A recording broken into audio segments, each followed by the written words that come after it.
danay taxaw naan gor la waaye bis bu jëfandiku gor jotee rek nga xam ne du gor ndax jëfandikoom moo la koy wan te lu mel noonu le président wu Côte d'Ivoire bi def parce que moom d'accord ne def na ñaar jeexal na mi ngi dem waaye dina ut kenn ci allié mi koo xam ne mën na taxaw palaasam loolu dara nekku ci faf yàlla weddi kooku génn àddina mu ñëwaat taxaw ne li mu wocc woon moom da koy lekkaat day ñëwaat defaat comme kooku génn àddina comme si que ñoom ñaar dong ñooy ay nit yu mën a jiite Côte d'Ivoire ci Côte d'Ivoire yépp loolu mooy la yéen ñaar dong yéen a ko war a jiite comme waxoon naa diw la yàlla weddi na damay ñëw taxawal sama bopp ana ñeneen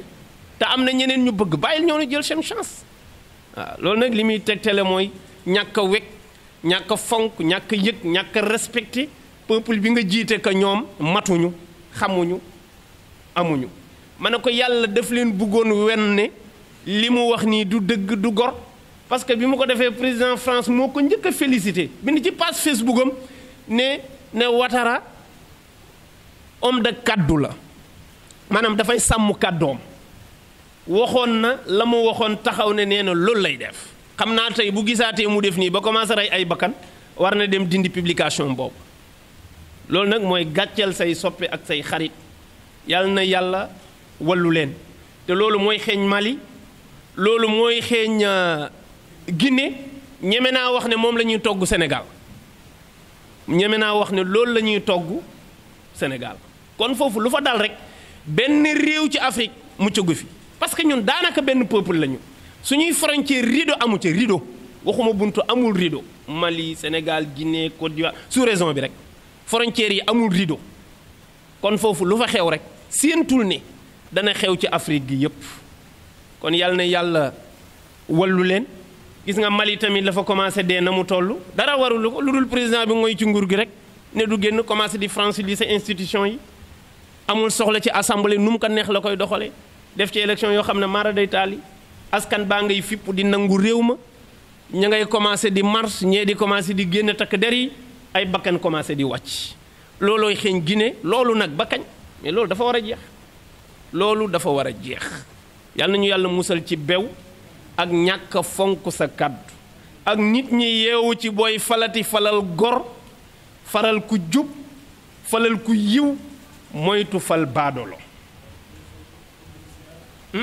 ah waaw comme ñun politicien rek la ñuy fal waaw wax na dëgg nee na ñun politicien rek la ñuy fal te loolu dëgg la boo newul politicien kenn du la fal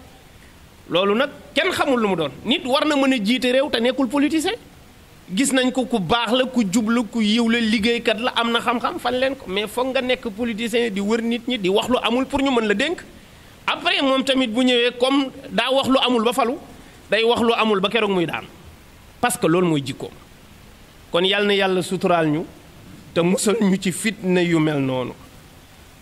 ñaan yàlla na yàlla yëkkati mbas mi ak mesures yi mu àndal ñaanaat ministre de l'intérieur ndeke na yokk taxawaayam ci insécurité bi nekk ci dëkk bi man xawma woon ne Sénégal seeni takk der xarañee nañu nii ci def ay répression ci nit moins de 72 heures nga récolter ay dizaines de millions ci askan bi tëj ay centaines de personnes parce que takku nu masque foo tourné rek seen auto police bi di wër di raafale rek fokk ñëpp takk masque parce que léegi loi la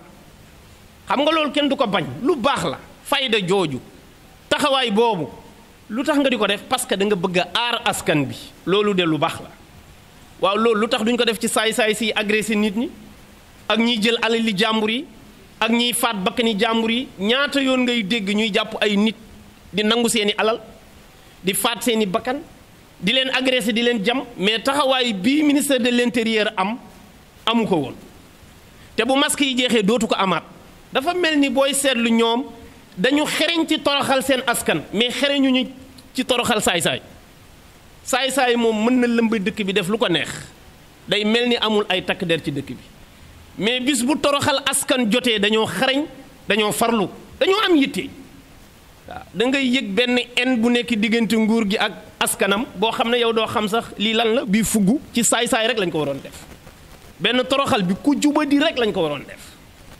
yàlla nañu yàlla suturaal waaye daal am ay force de l'ordre baax na lool